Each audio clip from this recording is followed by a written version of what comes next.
Welcome to Waiting on the Trade, a monthly comics book club for people who can't keep up with monthly comics. I'm Matt Ledger. I'm Patrick Fitzgerald Fleck. And I'm Suzanne Payne. This month, we're talking about the first volume of Codename Sailor V, the wild manga prequel to Naoko Takeuchi's Sailor Moon.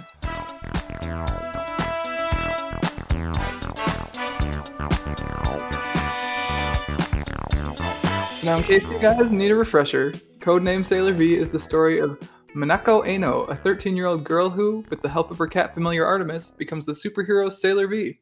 In her initial outings, Ano battles the bizarre agents. Oh, why did I put alliteration on top of Japanese names? Because you are you. I hate me. You could call her by her American counterpart name, which is Mina. I was gonna guess Mina. That's what she's They called. call her Mina in there. Yeah, and she's one of the ones that keeps her like original Japanese name in the anime. Yeah. Like they just call her Mina. In her initial outings, Mina battles the bizarre agents of the Dark Agency and sees some hints of what her life is truly about to become. Now that we've stumbled through that intro, Suzanne, welcome back to the podcast. Yay. Tripped right to the finish line. We got there. Any intro you can walk away from, I say. It's a good intro. Oof, duh. How are you doing, Suzanne? Pretty good. That's Can't good. complain too much. You're on spring break, right? Yeah, and today I had like a smorgasbord of doctor's appointments. Fun. Good way to spend that spring break. Do you check out? Okay. Yeah. Clean bill. Yeah. Baby is the right size. Good. And kicking and punching. Oh, geez. I think the baby wants to be a Sailor Scout. And still don't know the gender at this point, right? No, we won't know until the baby decides to come. Nice. Because that's what we chose. It's going to be a surprise baby. So we just keep saying baby. It. Unnamed baby pain is what I've been going with. Yeah. Project Pain. Project Pain. Major pain. But yeah, I'm doing good. Suzanne, I laughed at this book way more than I expected to. It is kind of ridiculous. Like, it was much funnier than I was expecting it to be, given the, like... I'm trying to figure out if you put all the, like, weird instances of seeing Sailor Moon together that I've had. Like, they're just, like, snippets here and there of it being on someone else's TV. Like... Oh, in your life? Yeah, like, maybe in my life I've seen, like, an episode or two's worth of Sailor Moon, but, like, not enough to actually have seen an entire episode. It's all, like... It was on before something else, before school, or like it was on at like someone else's house when I was over there, or something like that. Well, that's like how I first started seeing Sailor Moon, is because it was on at 6:00 before Pokemon. So when I get up in the morning and wait for the bus to go to school, it'd be Sailor Moon, and then we'd watch most of Pokemon before we'd have to leave. Okay, I feel like maybe that's when I was catching like minutes of it also. Is that same time frame actually? Yeah, and I would say, like, I mean, it was a cartoon that was definitely pointed at children. So it has its silly moments. It's definitely very soap opera-y too. I think I was gonna say, I remember it being much more like emotional soap opera-y than funny. Like, I don't remember laughing at it, but maybe I just caught the wrong parts. It depends. Yeah, there was like a whole episode about a girl getting through her anorexia and stuff, but then like there's also an episode where she gets a failing grade on her test and she's not allowed to eat a donut. It was weird, but it was I liked it. I've watched it multiple times, obviously. But you haven't read this before, right? Or you have? I've never read Sailor V before. I have read a few of the Sailor Moon books when they came out in like the later 2000s or early 2000s. Can you explain to the layman what's the difference between Sailor V and Sailor Moon? Well, okay, so Sailor V is Sailor Venus, and she is technically part of the Sailor Scouts. And she was created as like a one-shot comic, just as like a filler. And then it was so popular that they asked her to create like an anime based off of Sailor V. And then she decided that she wasn't going to have enough content with just Sailor V. So then she created all of the Sailor Scouts. So Sailor Moon existed before this comic? No. Other way around. Okay. So Sailor V existed before Sailor Moon existed. The way I was reading it when I was wiki diving this weekend, like I told you guys I was that Naoko had published some of Sailor V. I think Toei or whoever is like the animation company that did the first Sailor Moon series was like, hey, this looks cool, but could you Power Rangers it up a bit? There need to be more of them. And that led to like Sailor Moon and like having the 5 Sailor Scouts. Suzanne, correct me if I'm wrong. So there's the inner Sailor Scouts and there's the outer Sailor Scouts. So the inner boy. Sailor Scouts are like the main Sailor What Scout. about the Asteroid Scout?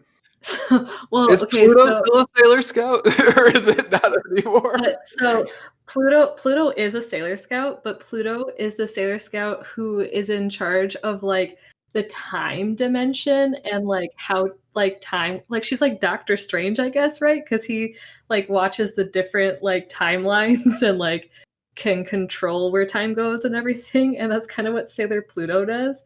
She never really comes and like does very much with them until like later in the series, but they also meet like there's a Sailor Saturn, there's a Sailor Neptune, there's a Sailor Uranus, and Sailor Neptune and Sailor Uranus are a homosexual couple, but in the anime they call them cousins. What? Yeah. The episodes in the US get a little interesting. Yeah. And then there's also I like would imagine. so like the US versions of the anime really take away a lot of the homosexual parts of it, because there's even like villains that are supposed to be like a homosexual couple that are Malachite and Zulzite, and they change Zulzite in the anime to make it more appealing to Westerns by making Zulzite a female. But so there's Sailor Mercury, Sailor Venus, Sailor Mars, Sailor Moon, Sailor Jupiter. Those are the main 5.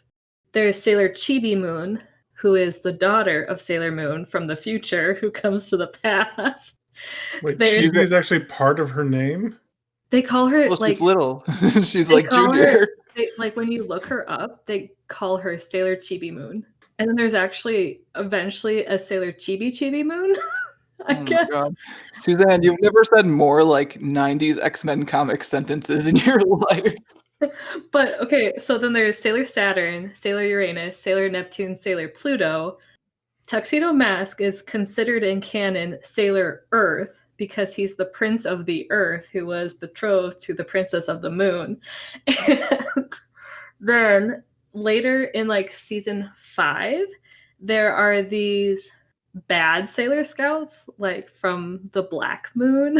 Yeah, you know, your Psycho Rangers to your Power Rangers. So, like, eventually there's a ton of just different ones. But they have, like, the inner circle, which is what most people know of for Sailor Moon. Okay, so, like, are the Scouts, like, reborn versions of these powerful people? Yes. Okay.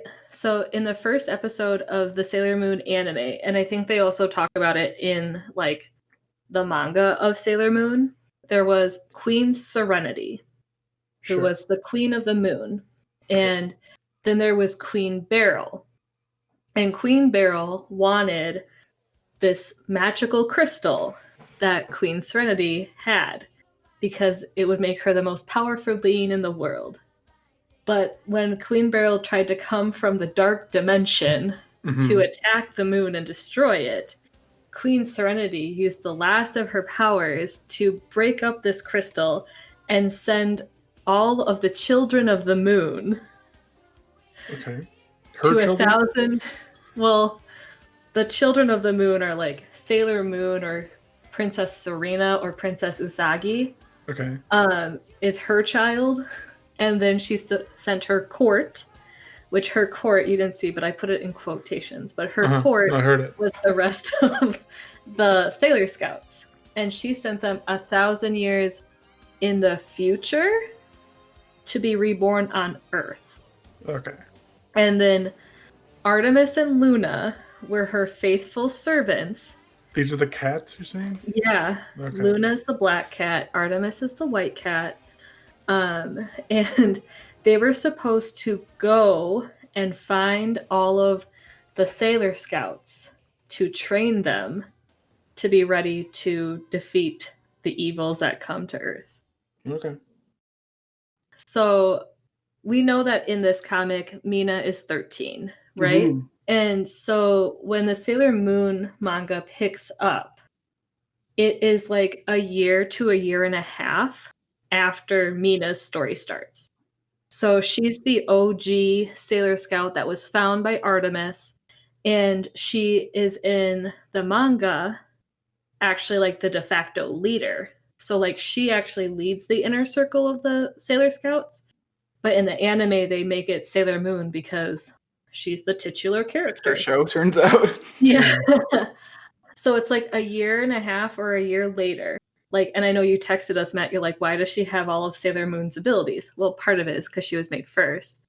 But I remember when I first got introduced to Sailor Venus, and like one of the reasons why she was my favorite is because she was so sophisticated as compared to the other girls. And she just had a lot of confidence in her abilities. And then I realized, I'm like, oh, it's because this is happening a whole year after her initial stuff. Yeah, she's been Sailor V for like a year and a half already by the time Sailor Moon really picks up. Yeah, and then she's also like traveled to Europe and like done stuff in Europe and become like an idol. Like in the anime, Mina's like a celebrity. Oh. And like the Sailor V game is extremely popular. Like the girls want to go play it all the time. They want to go see the Sailor V movie and everything like that. So it was really funny to see where she came from for me. Yeah, which is sort of why you were tossing around whether we were going to do Sailor V or Sailor Moon, and I decided that I wanted to do Sailor V because it seemed like A, the more esoteric one, and B, just like I kind of figured it would be weirder, and it did not disappoint. Yeah, because it was definitely like, let's just see what we can do here. Like, Yeah, it's really interesting, and we'll start going through it, I think, chapter by chapter soon, but like it's interesting how it doesn't really find its footing super quickly, and what I mean by that is more of like it doesn't really exactly know what it is no. until at least halfway through, I Well, think. and what's really funny is that some of the characters we meet here in the Sailor V comic get reused for other characters. So, like the boy, the nerd, I think it was Manano or Manao. Yeah. He is Melvin in the anime, and he looks exactly the same. And he's like the exact same kind of character, except he's not obsessed with Mina. He's obsessed with Serena or Usagi, Sailor Moon. And then the basic outline for her best friend, Hikaru, Mhm. that is what Amy or like Sailor Mercury ends up looking like. Huh. And then the boy who runs the arcade or works at the arcade, I can't remember what she calls him, but like he's always nice to her. His name is Andrew, and he's like the best friend of Tuxedo Mask. That's cool. Yeah, it was kind of cool to see like the hints of the like the larger Sailor Moon universe start to pop up even by like what chapter 3 or 4 or whatever when Usagi like shows up in the last panel, and I'm Yeah. sure Sailor Moon must have already been running by then because these two series were coming out like at the same time for a little bit too, which is interesting. Yeah, I think they had like a year of overlap, and then there was like a 6-week. The anime was like 6 weeks behind the Sailor Moon manga. That's it? Jeez. That's what I read. That's wild. So like that's why some people are like, "Oh, the original Sailor Moon anime doesn't follow the Sailor Moon mangas as Well, much." how and we could wish- it? How could it possibly? So, but yeah, so that it's interesting to see that, and then also interesting to see how like we do have this lore that's kind of being made with Sailor V, and then not a lot of it seems to continue like when we go into Sailor Moon. I guess some of it does. They say that like Mina doesn't really change, other than I'm like, I thought she was super sophisticated. Like all this personality and all of this like incidents that are happening to me. I'm like, no, that's just Sailor Moon's personality. That's not Mina's. Like, Mina is so much better than that. Oh, interesting. Because like I had read something like that in your notes, and I kind of liked Mina's like kick-assness in this. I don't know. Well, and it was more so like her like boy craziness, and then like her being bad at school and her being like lazy. Like those are the things that I attribute to Usagi. Yeah, I think actually, because we read basically the first half of Sailor V with this, right? 1 through 8, and Yes. there's like 8 more chapters. I think Mhm. from what I was reading, some of that like boy craziness stuff resolves itself by the end of Sailor V, Yeah, but don't quote me on that because I haven't read the end yet, obviously. we hope so because I mean that's Olive. But you know, animes also change depending. But her crescent beam is her main ability, but it doesn't come from her compact. It comes I was gonna from say, her. the fact that she even has a moon compact, I was texting you guys about and being like, "Why does Sailor Venus have moon powers? I don't understand what's happening."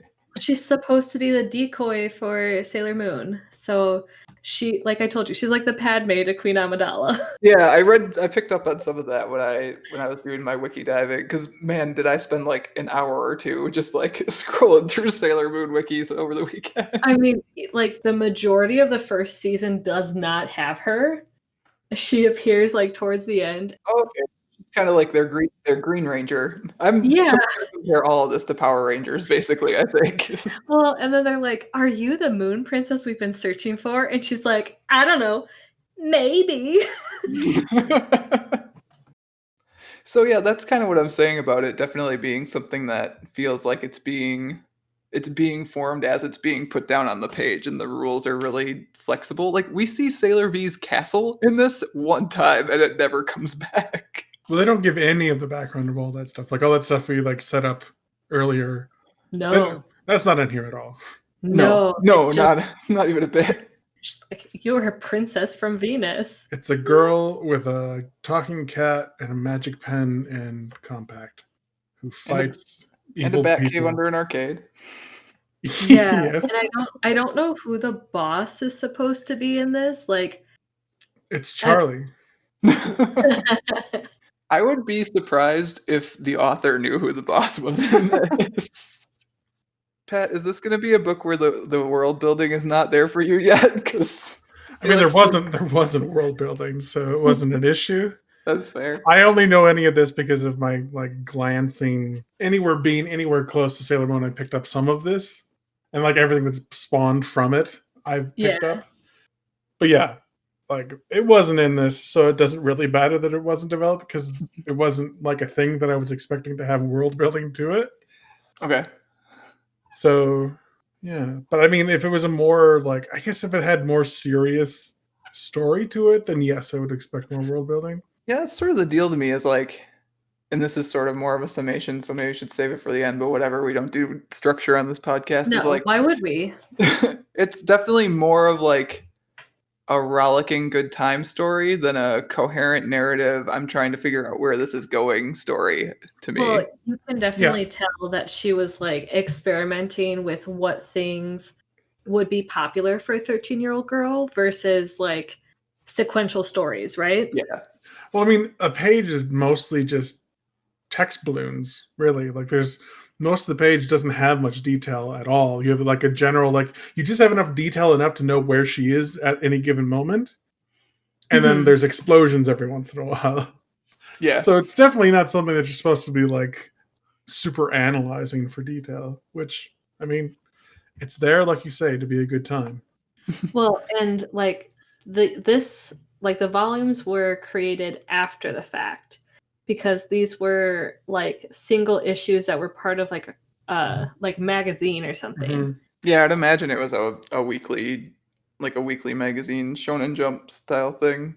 Yeah, so you know, it, like when you would read Garfield every week in the comic strips on Wednesdays, right? Or Sundays, whatever. And like it didn't necessarily have to follow in a sequence of stories. But I feel like with the exchange into Sailor Moon, like when you look up Sailor Moon for the manga, there's actually like several different arcs they talk about. Yeah, this like each of these chapters has the like page or two introduction of who Mina is, and very much Hi, that like. Mina, and this is my crazy life. But it's like what Suzanne was saying. Like someone could pick the weekly For whatever sure, it's for thing up off the stands and like jump right into it because it's like, oh, this is who this person is. Now she's gonna go be a commando charging into a concert hall. Yeah. Well, All right, and we that's, should probably. Oh, sorry. Go ahead, Suzanne. honestly, like that was kind of some of the stuff is that like when you talk about like the seriousness, whenever they transform or like whenever they're trying to get in something, like these are 14-year-old girls. 13. So it's like Yeah. no, in the anime. Oh, the anime. Oh, Okay. okay. They aged them So- up a bit in the anime. So and then Serena's dating a college student for some reason. But put that aside. But like whenever she has to transform, she's like, turn me into a super serious librarian. like a teenager trying to play dress up. Yeah. Oh, yeah. And it's but like with that, you're just like, everyone's gonna know. Like, Well, that's the There's- thing. Like we talked about all her like special like pen in the compact, but we didn't talk about the most important part of her costume: these ginormous flared red glasses that she puts on, which didn't make any sense to me whatsoever. It's like these are the most ridiculous things, especially when you have characters like the nerd guy who they make fun of wearing glasses with like swirly glasses. Well, But it's not she's wearing. It's not glasses. It's her superhero mask, man. Well, that's what I mean. I didn't like fully realize that. Oh, that's her secret. Like she's hiding her identity until the very last page of this has what she looks like when she's not transformed, right next to what Sailor V looks like when she is transformed. She's wearing this thing. Her skirt got shorter, and she put on glasses. That's like. I mean, it's a superhero story. If she puts on a mask and people can't recognize her, I'm good. Clark Kent puts on glasses, and it's fine. All right, so should we start walking through this thing chapter by chapter? yeah. I mean, if we're here, If we're going to. we may as well. First chapter right. is the introduction. Where we get to meet the extremely athletic Mina, which that's something to keep. Like at one point when she's not in Sailor V like form itself, she like leaps a 2-story building. Jeez, how? So like she's 13-year-old volleyball player, of course. Yeah, she's just supposed to be very like athletically, even though she's not like known as the really powerhouse of the team. But Yeah, so she's your normal average day super athlete. She Girl. swears a lot, though. There is a lot of swearing in this, it's true. But yeah, she wants to give a love letter to the new transfer student who's so hot. All the other girls love him, and she's got to find the right time to give him the love letter. But Artemis keeps getting in the way. And also like introducing her to the fact that she's a princess from another planet. But then he talks to her and tells her she should wear a bow in her hair. And she totally does for the rest of this book. But yeah, so we're like slowly hinted that this guy is not quite Right. a good guy. And we actually find out that he's the enemy. And that he is He's like brainwashing girls. do they actually say like what he's doing? I mean, judging by the other villains that we see in this, I think he's trying to get some slaves that are brainwashed to take over Japan and then the world. But again, he's not really even like ever called out as being part of the Dark Agency or anything. He just kind of exists, right? Like he's just here. I don't think it like at this point she had the Dark Agency like figured out. I mean, he talks to Narcissus. No, he's Narcissus. Yeah. But he doesn't say who he's. Oh, Lady Fluorite. So I think Lady Fluorite is who they change into Queen Beryl, because all of the antagonists have mineral names throughout the series, or at least the first season. But yeah, they just seem like he's brainwashing them. What does she actually say? I mean, he says he wants to add her as a slave. You Yeah, and too he's shall like- accompany me as my slave. He was actually like stealing their energy and stuff too, in sort of the same way that the others Like, do later. Everything that the other ones do, yeah. Yeah. Well, I thought it was interesting that the author used idols as the villains mostly, like popular celebrities with fanaticisms were. Yeah, anything like with commercialism, because she also in the one it's a video game character. Right, but it's still like a female or like an idol. Like, Yeah. So I thought that was fun. It was like, oh, if you get too infatuated with celebrities, it's not good. You'll lose yourself. Yeah. Oh, what I put that in my notes about how like some of the theme was kind of like Mina was always trying to like fit in when she was born to stand out, a la great quote from Amanda Bynes' classic "What a Girl Wants." Very nice. Because it's like she always wanted to like follow and do what everyone else was doing, but then there was something that kept her from doing that, which is what made it so that she could still like battle and fight and not be like brainwashed or turned into a zombie who only wanted to go watch TV and stuff. She does just like narrowly miss out on being brainwashed about 4 times in a row. Yeah, and there's one where she like starts getting brainwashed, right? Well, this one.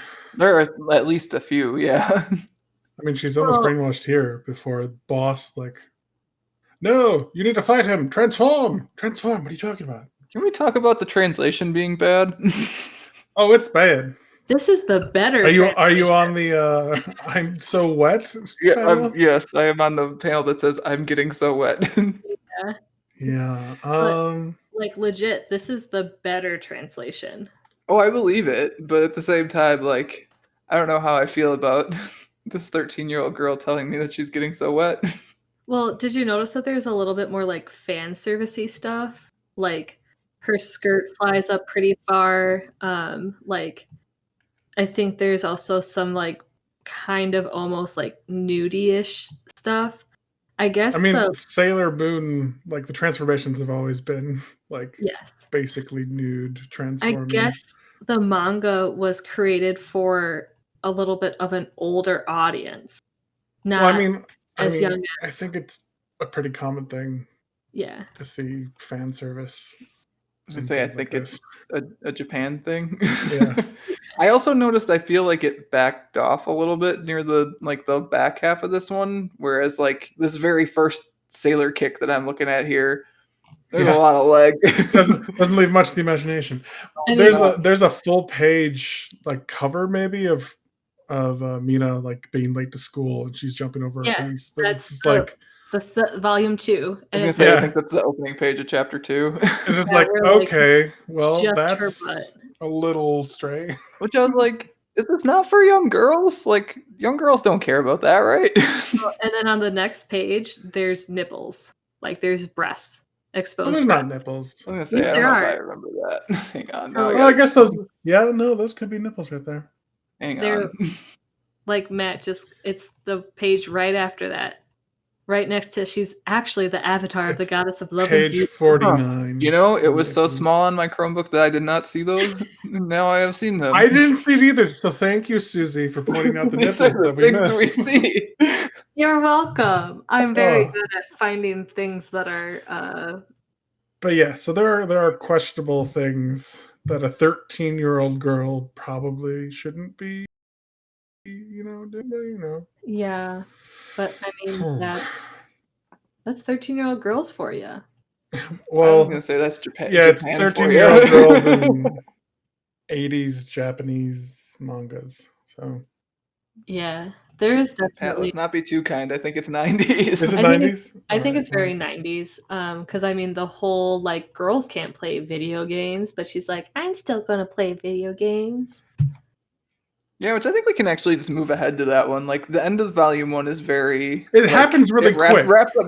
It all goes really quick. It like especially the first volume where like again this is the one where you learn she has a castle and then you never hear about it again before the end of the book, much less the chapter. Well, and she transforms, she gets wet, and then the guy gets defeated. It's like she does her like Sailor or Venus beam wave or whatever it is. I don't think she calls it a Venus. She calls it like a crescent beam in this. That's what it is. Yeah. Crescent beam. Later they call it the Venus crescent. And I didn't know what happened there. Like all of a sudden because you don't even see it.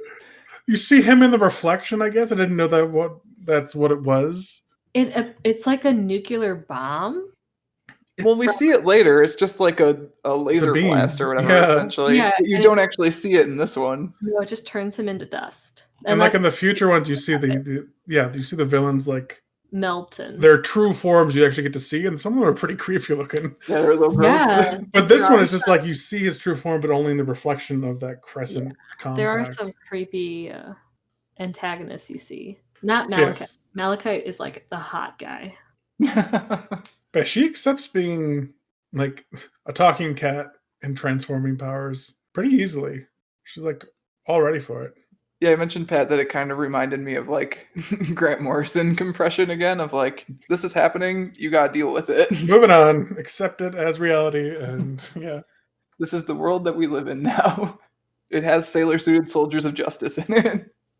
I put a picture of Malachite for you guys to see in the Discord. Okay, I was wondering if I'd already seen him and forgotten, because I was like, I don't know who Malachite is.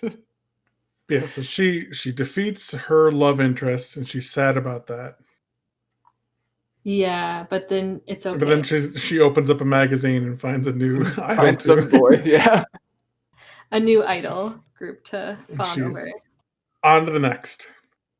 And then the next one is that she wants to play video games and doesn't want to train or do her homework. She just wants to stare at Andrew. I don't remember his name. I just know him as Andrew. Yeah, this one again has the unfortunate translation where Artemis makes fun of her for eating too much. Is that what it is? Crude, violent, plus you eat. Yeah, crude, violent, you eat too much. That she acts like a guy. Yeah. And then in the manga, she calls him a thing that's unfortunate. And I think the better translation would have been transvestite rather than the word that they used. Okay. Because the whole thing is that he's wearing an Artemis symbol, which is a female god, and he's a male cat. I attribute it to being like 90s badness, but it sounds like it could be 90s badness and bad translation badness. I think it's a little bit of both, yeah. Okay. Yeah. It's an unfortunate joke either way. But yeah, so Mina doesn't want to learn how to be a Sailor V. She wants to play video games all day, which I appreciated. So Artemis tricks her into learning how to be Sailor V by playing video games. Yeah, explain. Oh, okay. But first off, she has to beat the top score of this video game that she always plays, and this she can't beat Taku, the highest score on there. And of course, in the background, we've got Taku, this nerdy guy who lives in the arcade, who's so pissed that the arcade has now become a place where boys bring their girlfriends, and all of a sudden, girls are coming by themselves. Disgusting. Yeah, which I waffle between that being like, ugh, of course you would portray like the arcade guy that way. Of course he's not cool. He's a cringy like alpha nerd boy. But at the same time, like I've encountered enough of those to where those are real people. Like, whatever. Those are definitely people that exist. Yeah, and I mean especially back then too, like much more prevalent of an attitude, I think. Like I was thinking about that in relation to like local game stores, where like local game stores I feel like have really become much more welcoming overall of like different people who like games. The gatekeeping is crazy with all the like D&D and Magic. Yeah, and even there, like it still exists for sure. Like I was just reading a thing about one of the stores in town had some, I think, recently, and it was no good. But well, and I would say like I know one of the things in our discussion guide is themes or storylines relate to me. Like I mean, I was the girl growing up that was more into like anime and video games and not like full on pretty princess or like lusting over the Backstreet Boys and NSYNC. So like I could connect to how she felt sometimes, or how people were like, "What, you play games?" Because I got that when I was little. Yeah, I kind of liked the balance of like overall girly girlness and also just like badass that Mina is in this story. Like she is both tough and also very much a typical 13-year-old girl at the same time. Yeah, you can be both. Yeah, which was cool. What I really want to know is how Artemis like creates an arcade machine. You know, I knew you were gonna ask that, Pat.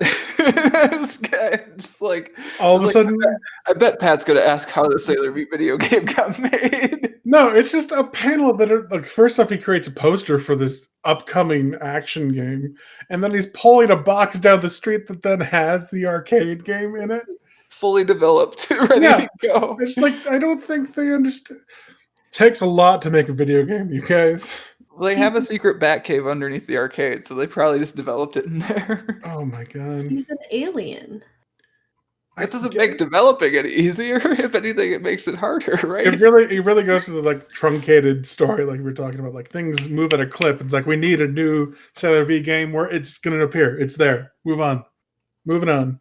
He pulled a box, and then the cat created an arcade game. And it's a Sailor V and she's game. like done her training montage on it with pages, basically. And she's off to go beat that jerk's high score. Yeah, and then she transforms, and he's really into it. He wants to sniff it. Is that what's going on here? Well, first he accuses her of being a guy, which this chapter's got all sorts of gender stuff rolled up in it, I guess. Yeah, so he's sniffing her or something. It's weird. Yeah, and then she transforms into her fancy armor. Then she transforms into the Sailor Scout suit, and then he peers up a 13-year-old girl's skirt. Well, this is one of the only ones that there's not an actual like villain. She's just beating up a video game nerd. I think there's a villain. I mean, there is a villain, but she only has to kick him once and he's done. Yeah, he's from like the a dark pervy creep and not an alien. Yeah. Yeah. So I mean that's kind of fun in that regard, right? That she's just beating up nerds. I mean, he definitely deserves to get kicked in the face, that's for sure. Yeah, totally. She's like, oh crap, he wasn't an enemy. He kind of was, though. Yeah, just not like the type of enemy that we're technically looking at talking about. But yeah, so then the next one. I think you could talk about 3 and 4 at the same time because... I mean, honestly, 3, 4, and 5 are essentially the same story. It is. It's just different. Well, the first one's Pandora. The next one is like Pandora something or something Pandora. Poochie Pandora, which Poochie is Pandora. Mini Pandora. Small Pandora. Which I was sort of like, come on, think of a new name for your villain. Don't just... They were supposed to be sisters. That's fine. Okay, sure, though, but like... But then give the first one a first name. Like, Bucci Pandora and Poochie Pandora. And something. Then in chapter 5, it was just the Dark Agency where we met the brothers and sisters, the Dark guys. Yeah, there was some number of Dark Agency people. I wasn't sure. There was brothers and then 2 sisters and then another one. 6 total? 3 guys, 2 girls, and then another girl. Yeah. Not including the boss woman, right? Not including the boss woman, so I guess that'd be 7. There were a lot of characters thrown at me, and I wasn't really following. Well, and all of the Dark siblings, we'll call them the Dark siblings, were just clones of the boss woman. Oh, that's right. She cloned herself. That's right. Yeah. And she it's said like, that they weren't going to fail because they weren't like that Pandora. They're all copies of her, but they were all for different like categories. So like you had they were all idols, but yeah, they're targeting different demographics. Yeah. That was awesome, actually. That was a really good line. So it's literally what all K-pop, J-pop, and C-pop try to do with their idols. They try to create different ones that appeal to different demographics. Oh yeah, as a person who like has interacted with K-pop like on a in the country of Korea, like this was really fun to see from that angle. But like by the 3rd time it's happening in a row, it is like, kind of. And there wasn't much done this one. Like, we haven't gotten to the Hawaiian branch of the Dark Agency yet, Matt. So the Hawaiian branch of the Dark Agency was pretty cool, actually. And the fact that they just turned a whole plane around to go. We'll get there. Yeah, we got to get through all these idols first. So yeah, Pandora's first. It's an idol. Everyone's talking about her. Everyone wants to see her. Mina can't go to the concert because you don't have time for that. Not while there still isn't peace in the world. That's right. Which is how I feel whenever I slack off. First, we need world peace. No, it wasn't a concert. It was a broadcast. That's right. It was that she didn't have access to. Yeah, and her dad broke the TV. The antenna. That's right. So the next day at school, everyone isn't showing up except for her and the nerdy guy who didn't watch the broadcast. Oh yeah, because he's a what's nerd. up with that guy's eyes? Those are He's his wearing glasses. That's the nerd glasses. It's Is it? Melvin. Yes. Yeah. Those are his glasses. I just thought he had weird spinny eyes, and that was supposed to be like, oh, look how infatuated he is. Like he's an infatuated nerd. That's the Japanese shorthand for nerdy guy with glasses. Oh, huh. Yeah. Okay, because I was kind of like weirded out when they showed up on the person in chapter 6 when he goes to buy that fighting game too. I was like, why do they both have weird spinny eyes now? It's shorthand for, oh, that's a nerd. Okay. And then, so she goes to school and no one's there except the nerd who didn't watch it. The teacher's there, and the teacher says, go watch. I'm canceling school because I have to go watch TV. It's right. Yes, everyone wants to go watch TV. Her best friend wants to go watch TV. She doesn't want to study. She goes to the shopping district, and there's no one there. And then she gets home, and her mom's staring a la Poltergeist at the like staticky TV. Yeah. I actually wanted to talk about that page because like we've talked about how it's like pretty simply like this has a lot of really simple compositions overall. Mhm. Like this page has actually got a lot of cool stuff going on with it. I feel like I Really? like all the With random the beat. Yeah, and like the random lines and effects and stuff to make you like feel like you're getting Something's Yeah. sucked into the broadcast or whatever. Supersonic waves. And then she gets a call on her pen that she has to extend the antenna out. Yes, this is Mina. Your cell pen. Who could this be? Oh, boss. Yeah, she's like, something weird's happening, Mina. I don't know if you've noticed. I mean, it's just foreshadowing the smartphone era, man. Yeah. That's all that's happening here. Yeah, so then Mina rushes down to where they're doing the broadcast, transforms into a policewoman. Yep, to get by. Yep. Do you think it actually makes her like taller? Like older, not look like Yeah. a 13-year-old wearing a police officer's uniform? Yeah, it must, right? Because otherwise It this seems like that's what's supposed to happen. Sometimes it seems like in the cartoon, like they look a little bit more like voluptuous, like curvier, but it doesn't change much else. And like they'll have like lipstick on, like she has lipstick on.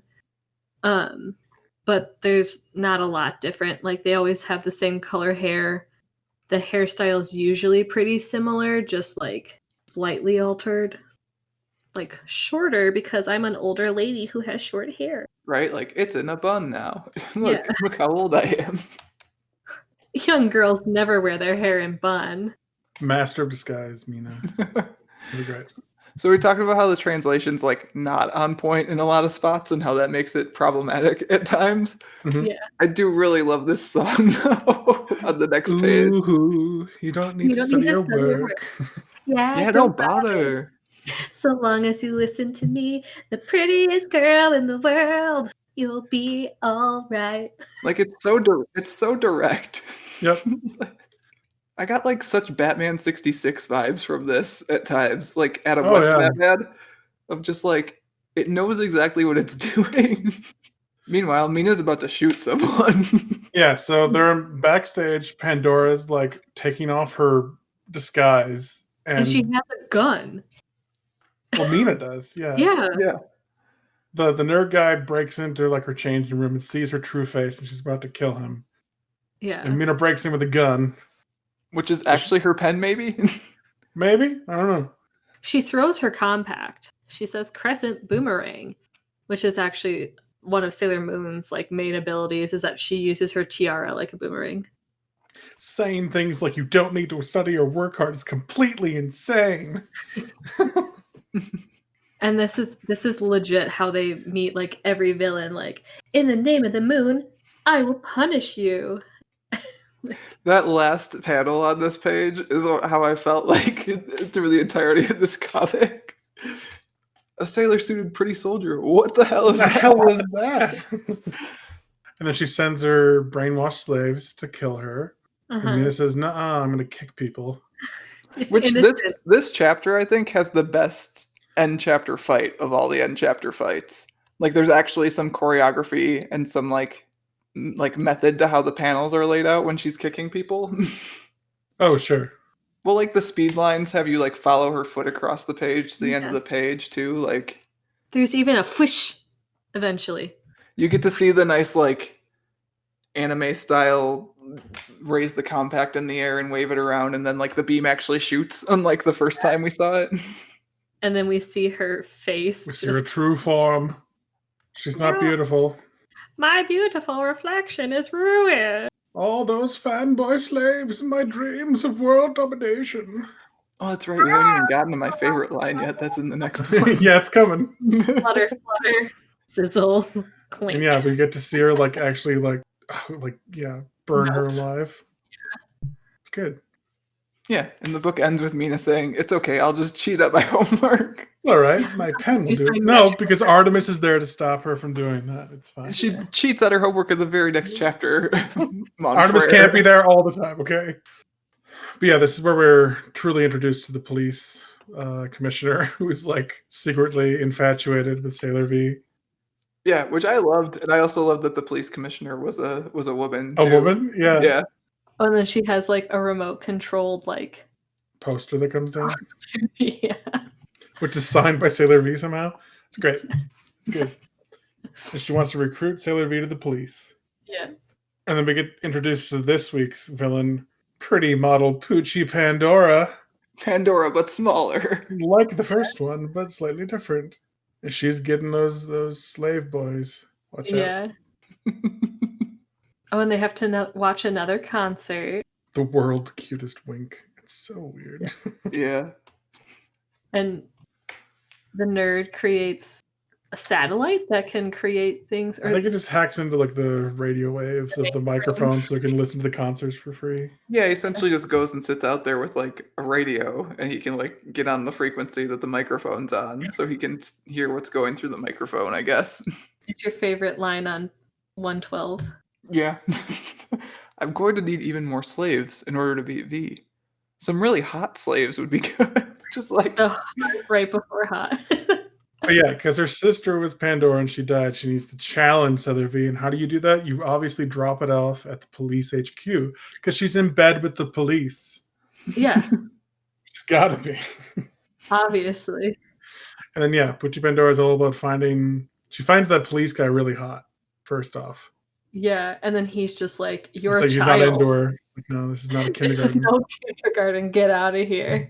Which, thank goodness someone in this book is a man and not creepy. Yeah. Lolicons, yes, gross. Don't do it. But yeah, so she drops off the challenge letter to Sailor V, and the cops are like, "Oh, that Sailor V, we gotta stop her before she ruins everything." But then No, the they police want her commissioner, to help them out. well, police commissioner is all about her helping, right? Well, and so are the other dudes. I wish Sailor V was here to help us at a time like Oh, this. you're right. It's just that one guy who has a problem with that Sailor one V. guy who hates Sailor V. And then we come up on my second favorite line in this chapter, which is, "Let me see that nerd book." As Sailor V prepares to go actually confront mini Pandora. Yeah, and she's confused about Yeah, she's like, wait. Pandora looking like Poochie Pandora. Yeah. And then they go. And the boss is like, "She's challenged you. You got to kick that girl's ass." Okay.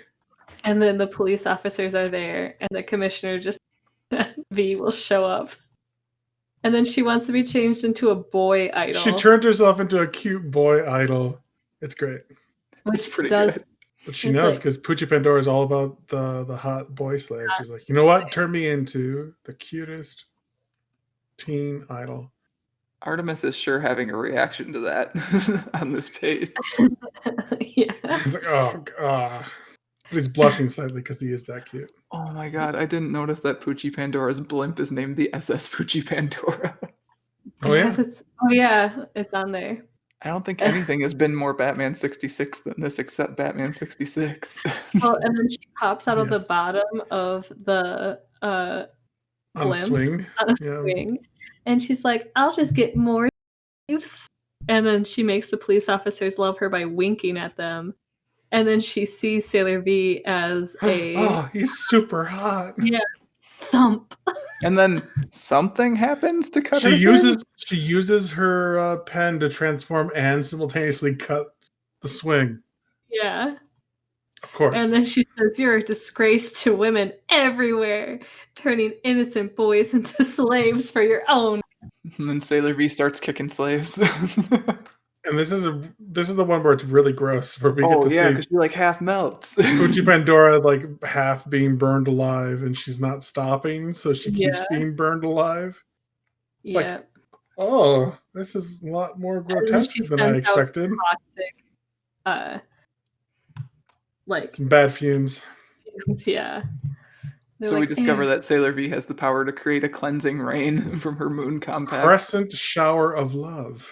Venus power. But yeah, like all the shots, like even in like when she's just like fumes in the air, it's really creepy. Yeah. Yeah. But then everyone's fine at the end. It feels real nice. And the commissioner has hearts in her eyes. Of course. And we get the first hint on the last page of this one that there may actually be a larger story that's happening here. So what's my real mission? That's a secret. As We'll in, get to it maybe. for the next chapter. Tune in next time for everyone I else. think it's probably what was actually happening, honestly, based on Yeah. like, what I was reading about the release schedule. For sure. Yeah. Sailor V released in August, and then Sailor Moon released in December. Okay. Yeah. So probably close, because I know like this took weeks or months off in between chapters once Sailor Moon started coming out too. So Yeah. Well, and then the next one we get to see Mina as an idol with Sailor V, which is what she's known as in. Well, she's Sailor dreaming Moon. of being an idol, right? Yeah, but we see her being one too, even though she's dreaming. Yeah. And Artemis is not happy about it. yeah, Artemis pretty anti-idol at this point, because turns out all of them are evil and agents of the Dark Agency. And you know what? Not wrong. No. I'm Happens sorry, the most Dark of the time. Agency is such a weird. It's a weird thing to call your group of bad guys Dark Agency. But I guess Do you think it's on the nose a little? when they're idols, like what else are you gonna call them? Well, they're called the Dark Boys, and then Yeah, that's not a what their good. sisters are called. They're on the Dark Tour. The Dark Tour. Guys on the I Dark wonder if those Tour. are the bad guys, Mina. Well, you went to their concert. You think they're cute, Mina? Come on. They're hot though, Pat. Oh damn! Why are The they three so of them hot? have such rockin' voices and faces. Why are they so hot? Oh, and then the twin girls are twin dark, I guess. Yeah, and the other one is Dark Princess. So like all dark It's- all the way down. I don't know. It seems totally legit. I don't think I'm scared of them at all. Like, I think that's perfectly fine. I think with lyrics like this, how can you say that they're evil? Choose me over your jobs, kneel before me, love me down to the core of your soul. That's pretty standard. That's a banger if I've ever heard one. Sounds Yeah, just like Lady Gaga to me, honestly. you know? Roma, Roma ma, Roma mama Roma. I want your soul. Bad romance. So we got the young girl audience with the dark boys, the young guy audience with the twin dark, and the older male audience, I guess, with Dark Princess. Older female audience, we don't care about you. I'm sorry. No. So we finally get an introduction to Danburite. She's the goddess of salary. I'm sorry, Dark Princess Shizuka. She's the goddess of salarymen. Just made me chuckle. I'm just the goddess of what now? Goddess of salarymen. Okay. That's what it says right here. No, I believe you. That sounds like a line from this book. And yeah, she says the choose me over your jobs, kneel before me, blah, blah, blah. Yeah, salarymen eat that shit up. Yeah. I love it. I mean, the police officer's there, and he's totally addicted. You know? Yeah, then we get introduced to the biggest, baddest person. Who copied them all from herself. Who was Fluorite? That's right? I'm trying to remember. Did they call her Fluorite? They do, yes. Okay, so yeah, this is Fluorite then. And you see there's also Master Danburite. Yeah. So like larger plot is happening now. We got that tease on the last chapter. Now it's actually like starting to come together maybe a little bit. Mm-hmm. And then she says, all these new idols are clones of myself. And I said, yeah, okay. Sure. Why not? And meanwhile, Artemis has figured out that like Yep, the same thing that happened in the last 2 chapters is happening again, but worse, because turns out there's 6 of them instead of just 1 now. Oh no, the dark agency is spreading everywhere. Yeah. Oh no. This is the one where she almost like Dark really. Emotion is the name of their album. Oh Yeah. my This is the god. one where she like almost majorly like gets brainwashed. Yeah, she starts listening to it, and we get some of those wavy effects again. Yeah, On because that she's, Discman player, do you see that thing? Oh my she's gosh. yeah. going for the nerd. Nerd boy, you've got a CD player, right? Let me see it. Oh, my Yeah. precious player. Yeah. And she And says, see hooray that- for the Dark Agency. And then Artemis somehow gets her to the arcade and shoves her into the secret Batcave Yeah, underneath her the arcade arcade. back came underneath her video game. And that's where she talks to Boss. Who are And you? I'm still not going to tell you. She's like, damn. I will Fine. not tell you that yet. It's like, what? Oh, damn, no luck. Oh, that's right. She fakes tears. This is the part that I laughed out loud. She fakes tears with eye drops. I've always wondered who you are. Tell me. Damn, no luck. That's good. And then all it is rule the world, suck out energy, and then she's like, I got it. I'll protect the world. Those are 2 things I cannot stand: is sucking up energy and ruling the world. Then we get like what I think is maybe the final thing that just should not fly or would not fly anymore. And like I don't know how it even happened in this one. Like she storms into that concert in a commando uniform with a gun. Yeah. Yep. That's no good. A lady commander, though. Lady Yeah. commando. Doesn't Very make the gun any less lethal. And then she turns herself into it. But then she turns into an idol somehow. Yeah, and then she's an idol within the next page. What's going on in this book? Author couldn't decide which one to go with. And she's like, you know what? And like the nerd guy is a ninja, by the way, just in one panel. I don't know. It was weird. He just shows up. It Yeah. was weird. And then the slaves are sent for her again, and she kicks and punches them. And then she uses her beams to kill the boys. Yeah, she And- beams them real good. She's definitely kicking this time. And then she goes directly for fluorite, right? Isn't that fluorite getting splatted? I think. Yeah, because she says, Honestly, can't unforgivable. tell. How dare you do that to my sweet clones? Yeah, that's similar fluorite. Oh yeah, you're right. And then she showers them and she melts some more, which is also really gross. Yeah, drip drip. And Mina, you did it. And Artemis is like, no, but really, there's more. There's more going on. You're not done yet. Oh, and this is the one where you see Usagi, Serena, and then her best friend Molly. Yeah, so this is the one where it's like, oh, okay, this kind of knows what it's doing now because it knows it has to feed into Sailor Moon because like Sailor Moon exists at this point. And then we see her a few more times going forward, I think. Like she's in the background. Yeah, and I think there might be you might have to tell me, Suzanne, when we get to the one where I was like, this person feels like they are a person that I should know because they're like taking up a quarter of this page and they're never seen again. So Yeah. I think it's in the next chapter. I mean, It's either the in next- the next chapter or it's 8. So number 6 looks like it was released around Christmas. Because if you look at 168, Artemis has a cute little Santa hat. And then she has like a Christmas wreath and holly in her hair. Oh, makes sense.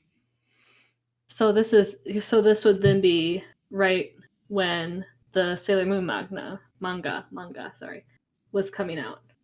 Okay, so the last one would have been like a nice little like tease in the final panel. Yeah. Okay. But yeah, this is the video game one, right? The home console. Yeah. VR. Starts with our typical I'm Mina, I'm a quiet girl, and then Artemis crosses that out, which is a great fourth wall break. And then her mom's yelling at her again and all that stuff. Pretty standard opening.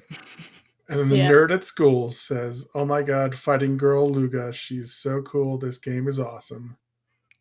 But then meanwhile, at the Dark Agency, the literal video game character is not in her video game. No. But you know, whatever. She's just talking about how she's popular, right? She's going to soak up lots of human energy. Yeah. For Danbury. So if she's not in the video game, how can Sailor V later fight her in the video game? Matt, these are questions that we all have. And all right, I'm glad I wasn't the only one, at least. of course, Matt. Of course I have these questions. And then, yeah, the nerd guy somehow has connections, of course, to get that arcade console game at home. And he gives it to Mina to play because he's still in love with her. And the Family console is supposed to be like the SNES. Super Nintendo. Yeah. Super Famicom. And following the trope of like the last 3 volumes, her parents say, no, you can't do this. Then they do it and they get brainwashed. And then they play the game all night and they start fighting with each other. And then she's just like, oh, that's so weird. And then she goes to school and everyone else is fighting each other. And she realizes, oh, hey, it's a dark agency thing, which, yeah. Does she realize or does boss call her No, and say, Mina, it's a dark agency? She's like, oh my gosh, get to your senses.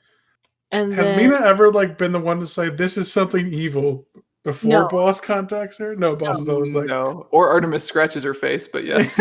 Yeah, because in this it's Mina, it's the enemy. The whole thing is due to another plot by the dark agency, and she's like, what? Why? I can't believe it. Let's go to the arcade. And then they try, but it's too crowded. And then we get the weird thing where what's his face? Amano, right? Is his name? Goes to the game shop and they both have swirly eyes, and I was like, I don't understand what I'm reading. Yeah, they both have glasses. They're both also nerdy a nerd. stuff. Yeah, but when you don't realize they're glasses, it just looks super weird. I don't know how you dodge the shorthand for swirly-eyed. I guess none of the manga I've read has had people with glasses in it. I'm sure Naruto has had swirly-eyed glasses. I don't remember it. Not in the stuff I read, Pat. There has to be. There's no way they don't have a swirly-eyed nerdy guy. I could have also just forgotten. It's possible. And then we find out that, Amano is actually rich. No, he uses like his whole personal savings, right? No, but she goes to his house. Oh, yeah. And he lives like in a penthouse. Yeah. He's trying to analyze the components of the game because he's a nerd. He's got like some sort of way to run the arcade game. Yeah, he's got like the arcade version going on the base hardware, which I think is what he bought at the store. Yeah. From a really nerdy game store, which is why the woman working at the store was a nerd because she works at a They were both nerds. arcade cabinet replacement store. It all tracks. It's just like it's weird. 2 people that look like they're hypnotized talk to each other through me in a second. Yeah. Why did she turn into a maid? I forgot about that. What the heck? She turns into a maid to brush him out of the room. So that he doesn't see her transform. She transforms so he can't see her transform, Suzanne. That's what I know. I'm the new maid and you're in a lot of danger. I love cleaning. And then Artemis says, you can't be serious. It was just a reason to draw her in a maid uniform. We know why. But then she transforms again. And then she gets sucked into the video game and we see a little video game chibi Sailor V. Oh, and then the nerd is like, oh, the little V inside the game is calling out. Yeah, because she can't move because no one's controlling her character, but the NPC character Luga can still punch her. So the nerdy guy needs to pick up the controller and fight as Sailor V. And then you got the kick. Did you like that motion there, Matt? Oh yeah, it was good. A flurry of kicks. Yeah, and he's also kicking. Of course. Oh, I can't kick my legs fast enough. But they have whoosh, whoosh, whoosh, whoosh, whoosh. Man, the Virtual Boy was not like that at all. I don't know. They're giving a lot of credit to... Maybe it was better in Japan. I mean, this isn't the Virtual Boy. This is like some sort of special setup that he bought. Yeah. I'm disappointed he's not wearing a power glove. That's all. Well, then he needed a handkerchief because he was too sweaty. Hey man, VR games, takes it out of you. But then she beams Luga real good, which breaks his video game, and then she pops out. And then, just for good measure, she chops his TV in half. Yeah. Which blows up. Yeah, and then the police officer comes, and then she's just like, haha, I just destroyed the game. Everything's fine. Stick out my tongue. Run away. She does do the like wink, stick out your tongue, haha. Yeah. It's what cute girls do, don't you know? Oh, and then his mom gets mad. Oh, his mom has the swirly glasses too, but she gets mad at the police. I didn't even notice she has the swirly eyes too. And they make us know that it's his mom, but they call him Gurukatsu here instead of Amano. I think Amano might be his first name. Well, his Gurukatsu could be his family name. Yeah. And then Mano is his name. Yep. All right, now let's get to the wildest chapter in the entire book. Matt's favorite. The Hawaiian plot. Except not really, because it's the Grease plot. Yeah, and like she just wants to win a trip to Hawaii, but she doesn't actually get the lottery ticket as Sailor V. No, she gets it as Sailor V, but not as herself. No, but I don't think she has a ticket. I think they just give it to her, don't they? No, she's the last. She gets the very last ticket before that other guy, right? Isn't that what it is? Um, Yeah, because they actually do the drawing. The little ball plunks out of the but bingo she thing. pushes the guy to the side. She shoves him over as Sailor V and gets the last number, and she wins. And that guy would have won if Sailor V hadn't shoved him aside. Yeah. And she gets to go to Hawaii. And he can't even get the 6th place prize of tissues. No. But it's okay because he's got money. Isn't that what you use the money for? To Yeah, go to that's Hawaii? all you have the money for. And then we find out that the Dark Agency has Is a out. Hawaiian girl. as They have a branch in Hawaii. Japan and Hawaii. That's where the Dark Agency operates. But her name is Hibiscus. Yeah, and they release so much energy when they're on a tour. Those Japanese tourists release so much energy. So full of energy. Oh, yes, during the summertime. Yeah, and then she's like, "Oh, I'm sorry, Sailor V couldn't be here, so she said I get to go in her place." Yes, like, okay. Okay, I guess that's fine. And the parents are totally fine with that. They're like, yeah, we get a free trip to Hawaii. Who are we to argue? I'm her mom. Well, I'm her dad. And then we get some poor people gatekeeping in the airport. Yeah. Yeah, that's weird. You got to pay to actually go into the airport. That sucks. Yeah, that must be a sucks thing. I would assume, right? Ran into that with public toilets in London once. Oh, really? Yeah. You got to drop a penny. Yeah, it didn't have any change. It was no good. Oh. So then we get 10 pages of Sailor V and the commissioner and her lieutenant like going back and forth between going to Greece and going to Hawaii. She hears like, oh, Sailor V was in the airport. Oh, she's going to Hawaii? Okay, I'm going to Hawaii. Yeah. And she gets her guy to change her ticket to go to Hawaii. Mm-hmm. But then she finds out Sailor V's not on the plane. Because Sailor V is going to Greece because she got called to take the last spots on that plane. It's like such a sitcom. That she didn't realize that it was going to Greece. She thought it was going to Hawaii. But because in the meantime, no one checked her tickets. Yeah. In the meantime, the nerdy guy who she pushed down, who didn't get the lottery ticket, wants to get a shot of Sailor V, but it's too crowded. So he has to follow her as she's rushing to the bathroom to change back into Mina, and tries to take a picture of her when she comes out. And he gets accused of being a pervert for taking, which honestly, don't take a picture of girls coming out of the bathroom. That's not a good, it's not a good thing. Also, like, shouldn't he hate Sailor V already at this point? Because she took his lottery ticket? She's an idol, Matt. You got to take a picture of her. Come on. I mean, I know how it is. You follow an idol to the bathroom. I was with Mike Drew at Wizard World Chicago. Oh, God, yes. But yeah, so he gets accused of being a pervert, and it ruins his life. And then she's on the plane to Greece and not to Hawaii. But the nerd guy's there, so... no. And the police end up in Hawaii, but they're like, no, wait, we want to be where Sailor V is. So they go to Greece. And Hibiscus is like, actually, I want to kill Sailor V too, so I'm going to Greece. So this is a thing which is a little weird. They say Greece, and they show like the Parthenon and stuff. So it is Greece. But they show Egyptian hieroglyphs. Yeah, I was also wondering if anyone else... Is that just like Japanese racism that's in there? I don't like... It doesn't have to be racism. It can just be ignorance. Yeah, that's what I was going to say. Like, do they just not know the difference? Yes, they do. There's a difference between ancient Egyptian hieroglyphs and Greek. It's all ancient, Pat. It's all Greek to me. Meanwhile, this poor guy who just wanted to go to Hawaii... Yeah, is not going to Greece. Yep. He lands, like, is really mad that Mina called him a pervert. Sailor V took his trip to Hawaii. He didn't even get to go to Hawaii after spending money on it. He gets hit by a rock in the head. And then he gets, like, transformed by Hibiscus. Yeah, because Hibiscus is like, oh, such hatred for Sailor V. I will give you some of my power. And he turns into, like... Hawaiian. Where's transfer? Yeah, like a Hawaiian Batman. He's the precursor to Tuxedo Mask. Yeah, it's basically evil Tuxedo Mask with Batman ears. Tuxedo Mask becomes like an Arabian Night too. So this is like the mask of Tuxedo Mask, and then like the bottom part is like his Arabian Night costume. Sorry, guys, I might be broken for the next few minutes because I just read the sentence. I don't know who he is, but he seems to have an intense hatred of Hawaii. God, this is so fun.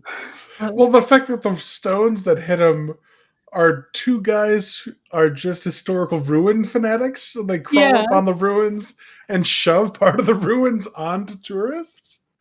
It's like, okay, sure. It could have just been a ruin that like crumpled and had to. But no, it's just people who. Sorry, my hand Those slipped fanatics. and I dropped the stone. And then she transforms. Mina transforms into a Hawaiian bathing suit beauty. Yeah, of course, She beats this man with the power of horny nosebleeds. but then when Hibiscus shows up, she's like, "That's it. I'm gonna transform." Yep. I'm Defeats not her with a rolling screw sailor punch. Yeah. I'm glad she's like switching it up a little bit. It's got more moves. Yeah. And she was really mad about not going to Hawaii, but now she's looking at it. Greece really is a beautiful place. And then she buys this thing with hieroglyphs on it. With hieroglyphs on it again. I'm really excited for Aloha Mask to show up again. You know he's coming back in the second volume. He kept that power. It's part of his. He did. He's got to get back from Greece, though. Because they left him there. Yes. All right, guys, should we talk about this last chapter, which I totally forgot existed when I wrote up my notes today? I was like, okay, well, the last chapter is the vacation chapter. Oh, the last chapter is the gangs. Yeah. Yeah, the last chapter I didn't care about, I think is what happened. So when I was going back through one today, I was about like, oh. love and unrequited love. Unrequited love of But your then also teacher. being able to have your first kiss, but the teacher totally looks like a teenager. It's not even a first kiss. It's a creepy first kiss. Because she's Because disguised. she is the teacher. Yeah, she's not. Ugh. It's like, okay, that was weird. Anyways, so yeah, we start the issue with introduction of this really cool teacher, Miss Akamoto. Mhm. And Mina goes and gets really cool coffee and stuff at a cafe with her friends. But then this cafe, Mina remembers, oh yeah, this cafe is in a bad part of town because I was accosted by some punks and saved by this really dreamy dude. Who has the same hair as that other guy. All dreamy guys have the dreamy guy hair. By a prince. Mr. Saito. I mean, I realize it's the translation, but her calling him Mister throughout this whole thing, creepy. A little bit Well, creepy. it's also Saito-san? just their it's just like their culture. If someone's older than them, you call them Miss or Mister, right? No, I mean, I get it, but like just the way it's The san at the end. Yeah. Yeah, Translation, it's weird. Yeah, like I think normally when people translate that, they just leave the san, and I think it's probably because of this, because doing it like that makes it weird. Like, Yeah. huh? And then Could she even be decides sensei that, because he's in older class. yeah, who he's knows? supposed to be like in high school. Right, and she's in middle school. Mhm. Yeah, 'cause he's in Well, the- and then she decides to go a different way so that she can try to see him. Yeah, so she puts herself in a dangerous situation because she knows that he would maybe come and help her. And he punches her, right? yeah. Oh. Yep. Does he punch her or does someone else punch her? Someone else kicks I think they're in a fight, Okay. and he like sees her in the middle of the fight, and then she gets punched by someone else. I don't think he would punch her. Yeah, Yeah. so like one of the low points I feel like of the book is that the action is not clear in a lot of spots, and this feels like one of those spots because I also definitely felt it was him punching her. What are you doing around here again? Bah! But actually, when you look at the sleeve, it's a black sleeve, so it Yeah, must that's be what one I of just the looked at people. too. Someone else kicks her. I know that much. Yeah, It's the other school uniform, the black school Yeah. uniform that punches her. and then she calls herself a huge failure before she like passes out. It looks like. Yeah, and then he picks her up to carry her. And then there's this woman. The Dark Agency woman. Yeah, but we don't know who she is. At first I thought like I got really confused and I thought that like the really cool teacher they thought they had was like masquerading as A little bit, yeah, with the mask.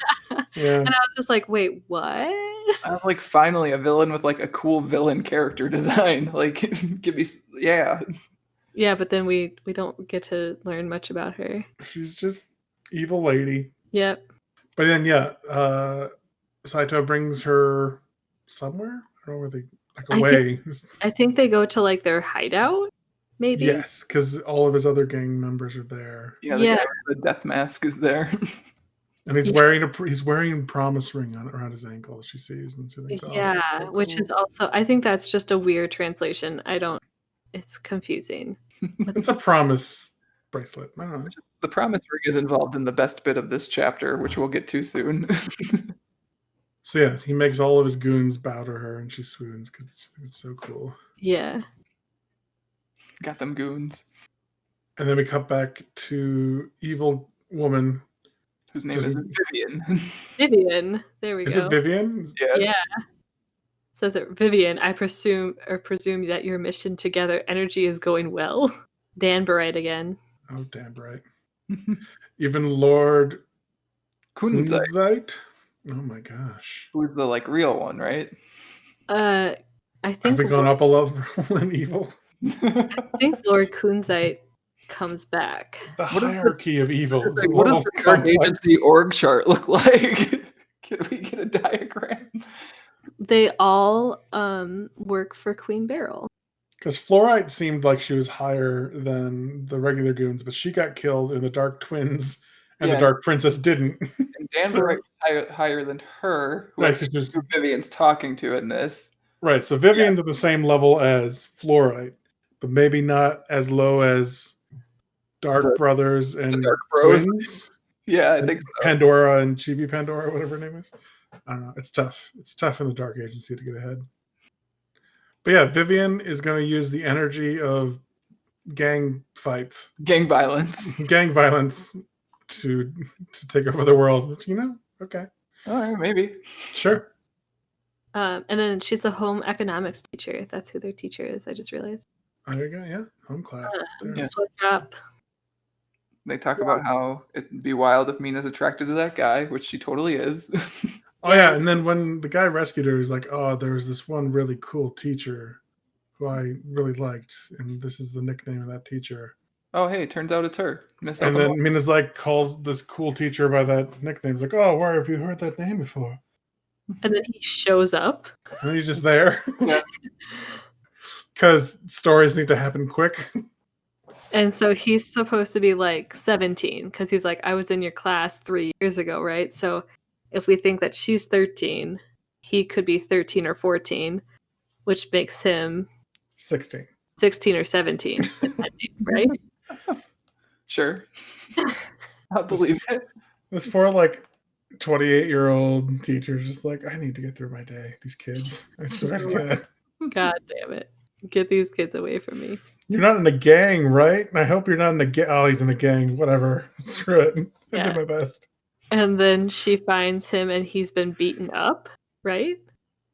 Yeah. I don't this story really jumps. This one cuts from him being in the classroom to Mina running after him in the forest, and he's already been beat up, it looks like. Yeah, one panel says I have to go and bows. Next panel he's injured on the ground. Yeah. Yeah, this one jumped around a little bit to me, which is maybe also why I didn't remember or care about this one as much as the other ones. I think it's also because not as much wild stuff happens in it. No, and the guys are just like, you have to stop him, Mina. He's gonna get expelled if he's in another fight. This is more of what I expected, a Sailor Moon to read is the soap opera kind of stuff? This would have been considered a filler episode. And they do sometimes call Sailor Moon a space opera. Okay. I don't know what they said to you, but I'm concerned. And he's like, Mina, do you have a crush on someone? You should tell them how you feel. And she's like, I have a crush on you, but I can't tell you. She falls deeper in love with him. Swoosh. And then he's putting his hair back all luxurious. I think it's just a breeze. The breeze comes by and blows his long hair. Yeah, but it's supposed to be... And then the bad guy hits him with a watch. No, he hits... He's hitting with a watch. Oh, is it him? Oh, yeah. Because he says the line, which is... Oh, yes. 300% the best line in this chapter. It's the wildest thing that happens, so it's the best. She's like, why do you wear your promise ring around your ankle? He's like, well, if I wore it on my wrist, it would get in the way. Punch.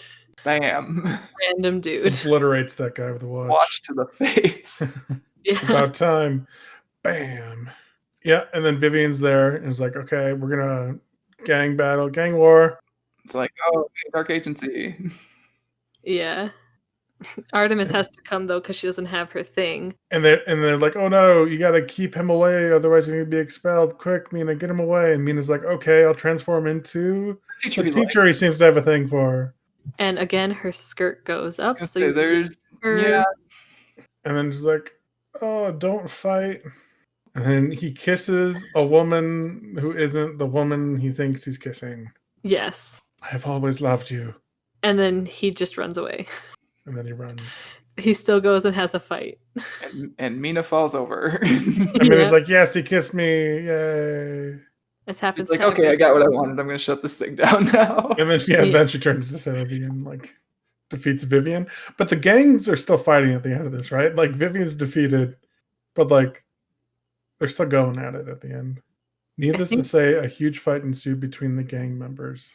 Wow, she really doesn't shut that down at all, does she? No. She like she got what she wants, did the bare minimum, and then got out of there. And then Artemis reads her diary, and she's like, "Oh, it's my first love." And he's like, "What about this other guy?" That happened in the first one. And that's the first volume of Sailor V. Yep. It was a ride.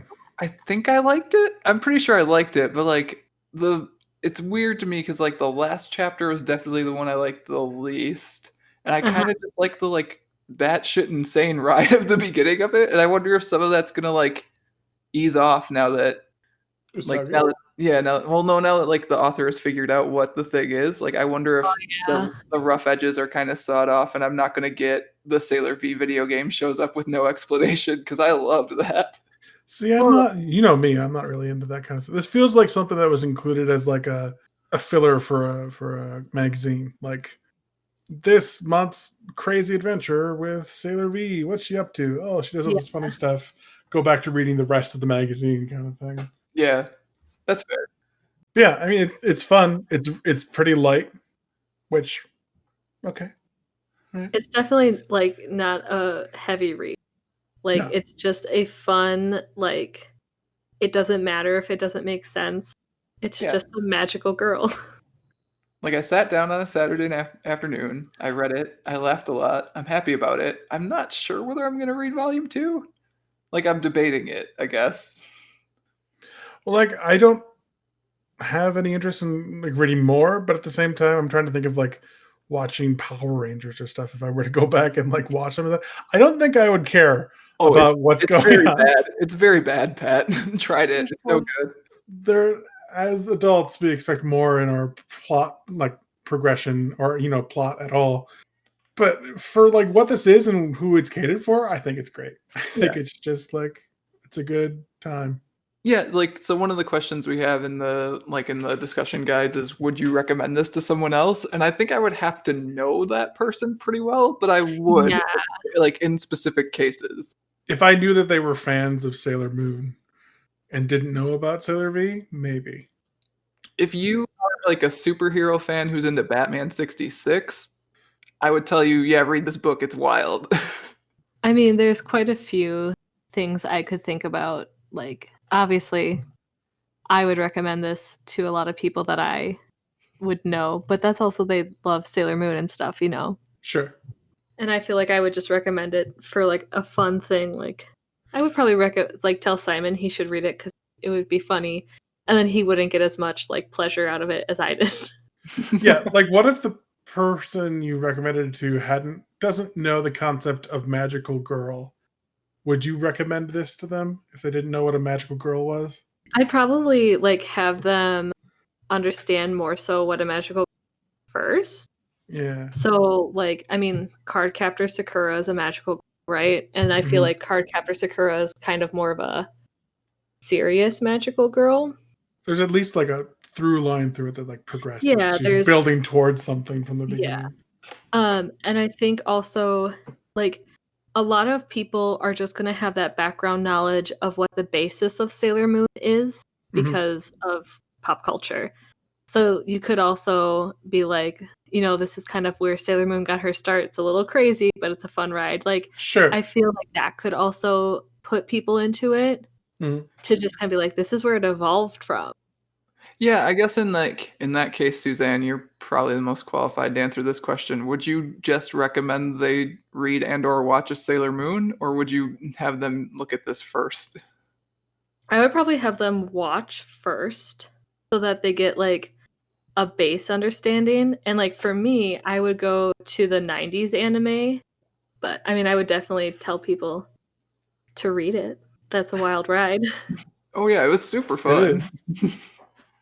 Especially if you need something to like just distract you from like the world. Don't think too hard. Just, Yeah, it's like just take it as it is. It's not going to make sense. Don't read into it. But I mean, yeah, there's lots of references. Sailor Moon has touched so many things. Like the Mhm. other recommendation I would give, obviously, would be Steven Universe. Directly Yes. pulls from this for sure.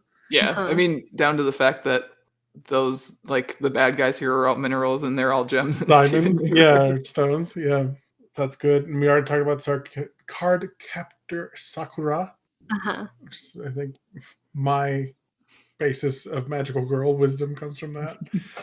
But comic book wise, I don't really have a magical girl comic book. The closest I could get to is Rat Queens, I think. Okay, I could kind of see that. I can kind of see that. Matt, do you have any comic book recommendations? I didn't actually have a comic for this one because I figured you guys would say all the things that I was gonna say. So I think what I actually want for this one is like if you are, in addition to being into like Power Rangers like stuff or magical girl stuff, and you also like kaiju stuff, like Godzilla stuff. The Okay. Godzilla movie that has the same energy as this to me is Godzilla Final Wars. Like that movie's also like so bad it's good sometimes. Like it's just there and like it takes itself so seriously with such unserious things that like you can't help but laugh at it. And like Nice. this kind of has the same energy to me. So if you're into Godzilla stuff at all and you like this, I would have you watch Final Wars, preferably with like some friends and some popcorn when that's a thing to do again. Nice. And of course, if you want a really cute, charming, just like sweet anime about magical girls, Madoka Magica is really No. great. Just watch that No. one. It's really, Oh. really cute, and it just leaves you feeling great. So watch that. I don't believe you, Pat. No, it's about girls who are being like No, cute, enslaved. magical girl anime. Pat, should people who like this book really watch this thing? Yes, they should watch it. I mean, it is a Right, magical Pat. girl, but it's another take on magical. It's the magical girl take that I liked, so everyone should watch it. Sus, as the kids say. As the kids say. Or they could read Rat Queens. Those are the two things I'm bringing. All right. Rat Queens is more of a D&D spin, but Oh, okay. Yeah, it has some of the same energy of this, I think. yeah. Yeah, I mean, I would go through and just read all of this and watch at least the original series and maybe check out Sailor Moon Crystal. I haven't checked out Sailor Moon Crystal. It's something I've been meaning to, but it's just, yeah, it's a lot. Does sound like there's a lot. Talking about things we don't have time for. This has been a long episode. I know. Suzanne, thank you for joining us and taking on this wild ride. Hopefully I got the majority of the information actually correct. I'm sure all the information that makes it into the episode will be correct. It'll be fantastic. If you want to get in touch with Pat or myself, you can find us on Twitter as @WattPodcast. You can also email us at waitingonthetrade@gmail.com and read more comics-related goodness at mattreadscomics.com. Suzanne, if people want to learn the entire history of Sailor Moon, where can they find you online? The easiest is probably my Instagram, but I forgot what my Instagram is called. It's Suzanne Payne 2019, I think. Has lots of pictures of cats on it. 2 years out of date. No, it's because that's when I became Suzanne Payne. Yeah, I know. It's a win. Just goofing with you. What a goof. Which I appreciated getting to goof with you. Thanks for coming on again. This was really fun. Yeah, I try. You know, I'm usually pretty good at bringing things together. Being really succinct. You brought it, Suzanne. You brought it. Brevity.